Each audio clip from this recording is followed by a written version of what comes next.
Welcome back to A&Q, where we consider your questions, we search for answers, and then we end up tackling more questions, and we're finding that process is going to keep us busy for a while, right? So as a pastor, I got to tell you, this question today is near and dear to my own heart. So here it is. Where do you start when you start reading the Bible? Now, I think the best place for us to start is one of the four gospel accounts. Now, those are the first four books of what we call the New Testament. So that's Matthew, Mark, Luke, and John. These are the ancient biographies that cover the life, death, and resurrection of Jesus. They're foundational for understanding the good news and the hope that we have as followers of Jesus. There are a couple of reasons why I think this is the best entry point. One of them is the Bible is a huge book. The story is vast. It's actually not even a book, it's a collection of books, a collection of 66 books or writings. Some of them are even letters, but they're written over thousands of years by different people in different places for different reasons. They're all inspired by God. They're all authoritative. They're all trustworthy and true. But it's normal to feel intimidated when you open this up and see how large this story of Scripture is. So for some people, it's hard to find an on-ramp that makes sense. And depending on the book, it can seem sort of strange how it all fits together. Since Jesus is both the center and what we believe the climax of the biblical story, he provides the best starting point. Now, you get to go back and forth and read the rest of these books, but start with Jesus. You see, the Bible can also be, it can be difficult to understand at times. Not only is it made up of different books, but those different books come from different genres. So you have, say, history and poetry, wisdom. You've got letters, as I mentioned. You have what's called apocalyptic literature. And sometimes you'll even find multiple types or genres in the same book. So it's almost like when you flip through the pages of Scripture, you really are walking around a library. Have you ever read a passage and then thought, wow, I don't even know what that means exactly? Well, you need context, and much of the time, these questions and confusions that we have are because we're not understanding these different genres. Because the Gospels are in what maybe we would call the history section, I think they're a perfect place to start.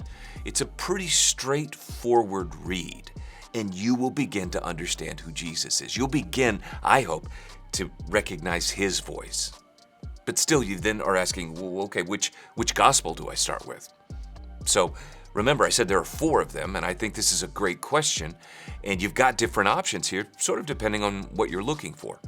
Matthew highlights the Jewish context of Jesus. He's constantly connecting Jesus back to the Old Testament. Through Matthew, we understand that Jesus is Messiah. He's the fulfillment of these prophecies. Mark, honestly, it's fast-paced. If you like action movies, you would probably like the Gospel of Mark. It's the shortest of the Gospels. Quick read, and it just keeps moving. So if that's you, I'd start with Mark. Luke turns out to be an expert historian. In fact, at the very beginning, he talks about his process, how he interviewed all of these eyewitnesses. If you're about the details, Luke is your guy. I mean, he's a great place to start if you want to begin to see the teaching of Jesus and how he speaks, for instance, to the social issues, even of our day.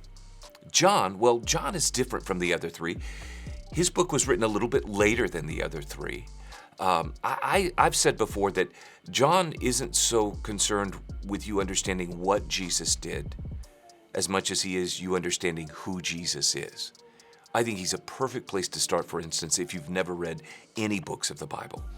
John was a member of Jesus' inner circle, so he's providing, in many cases, a really intimate, almost behind the scenes sort of look at Jesus' ministry. But honestly, you can't go wrong with any of these. So start with one and maybe move on to the other, or maybe you just go back and read the same gospel again.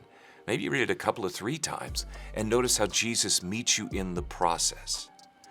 I absolutely believe God leans in and speaks to us as we open His Word. So, if you have any questions about picking out, say, a Bible translation that you can understand, we have a whole video dedicated to that, so be sure to check that one out.